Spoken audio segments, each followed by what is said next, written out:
দুয়ারে সরকারের পর মমতা বন্দ্যোপাধ্যায়ের সরকার আরেকটু ডিপ, আরেকটু প্রান্তিক জায়গায় সরকারকে নিয়ে যাচ্ছে।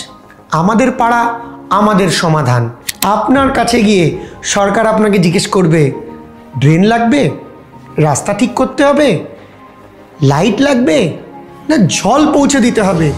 আপনি সরকারকে বলবেন সবার সামনে, মন্ত্রী, পঞ্চায়েতের প্রধান, পঞ্চায়েত সমিতির সদস্য, জেলা পরিষদের সদস্য, কাউন্সিলর, জনপ্রতিনিধিদের সামনে আপনি আপনাদের সমস্যা বলবেন এবং তৎক্ষণাৎ আপনার পাড়ার আপনার সমাধান করবে মমতা বন্দ্যোপাধ্যায় সরকার। আমাদের পাড়া আমাদের সমাধান কি কর্মসূচি? 3টে বুথ নিয়ে একটা করে ক্যাম্প হবে।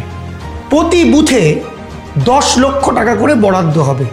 সব মিলিয়ে 8,000 কোটি টাকা বরাদ্দ করছে মমতা বন্দ্যোপাধ্যায়ের সরকার আমাদের পাড়া আমাদের সমাধানে।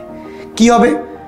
সরকারি প্রতিনিধিরা, সরকারি অফিসাররা, জনপ্রতিনিধিরা, বিধায়করা, মন্ত্রীরা, জেলা পরিষদের সদস্যরা, কাউন্সিলররা সেই ক্যাম্পে বসবেন। আপনি সাধারণ মানুষ, আপনি গিয়ে সরকারি অফিসার এবং জনপ্রতিনিধিদের সামনে বলবেন, আমার এই রাস্তাটা চাই, আমার এই ড্রেনটা চাই, আমার এখানে 2টো লাইট পোস্ট লাগাতে হবে, 2টো আলো লাগবে। তার জন্য আর ছুটে ছুটে সরকারি অফিসে যেতে হবে না, সরকার আপনার পাড়ায় আসবে। আর সঙ্গে সঙ্গেই সবার সামনেই পুরো ট্রান্সপারেন্সির সঙ্গে, স্বচ্ছতার সঙ্গেই আপনার কাজ ওখানে মঞ্জুর হবে এবং তৎক্ষণাৎ আপনার কাজ রেডি হয়ে যাবে। মমতা বন্দ্যোপাধ্যায়ের সরকার বলেছিলেন 2011-এ আসার আগে, বাম জমানার যে লাল ফিতের ফাইলের বাঁধন, যেখানে কোনো উন্নয়ন হতো না, যেখানে আপনাকে কাজের জন্য যেতে গেলে পরিচয় দিতে হতো লোকাল কমিটি, জোনাল কমিটি, এই কমিটি, ওই কমিটি, পলিট ব্যুরো কমিটি, রাশিয়ার কমিটি, লেনিনের কমিটি, ভেনেজুয়েলার কমিটি। এখানে কিছু দিতে হবে না। আপনি সিপিএমকে ভোট দিতে পারেন, আপনি বিজেপিকে ভোট দিতে পারেন, আপনি আমাদেরও ভোট দিতে পারেন, বা আপনি ভোটটাও না দিতে পারেন, আপনি নোটাতেও দিতে পারেন। কিন্তু আমাদের পাড়া আমাদের সমাধান, দরজা সবার জন্য খোলা। আপনি যাবেন, আপনার কাজের কথা বলবেন, সরকারি অফিসাররা মন্ত্রীদের সামনে, বিধায়কের সামনে, জনপ্রতিনিধিদের সামনে আপনার কাজ নোট করে নেবে এবং তৎক্ষণাৎ আপনার কাজের তদারকি করে কাজ শুরু হয়ে যাবে।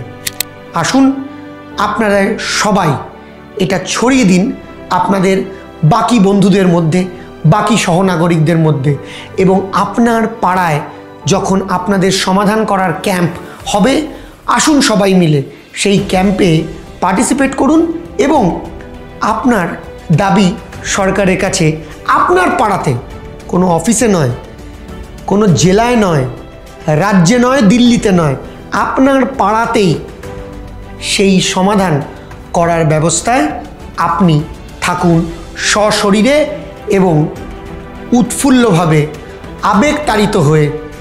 আপনার পাড়ায় সরকার আসবে, আপনি সেইখানে আপনার পাড়ার উন্নয়ন করুন। শেষ করব একটা কথা বলি, আপনার পাড়ার কাজ এখন আর কারুর হাতে নেই।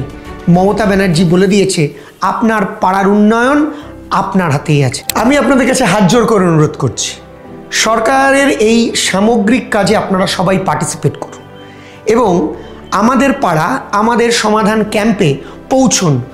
যা সমস্যা আছে হৃদয় উন্মুক্ত করে, মন খুলে সরকারকে বলুন। সরকার আপনার পাড়ায় যাচ্ছে আপনার পাড়ার সমাধান করতে। তাই আমাদের পাড়া আমাদের সমাধানে আপনারা সবাই আসুন এবং সরকারকে আপনার কাজ করার জন্য আরেকটু সহযোগিতা এবং সাহায্য করুন।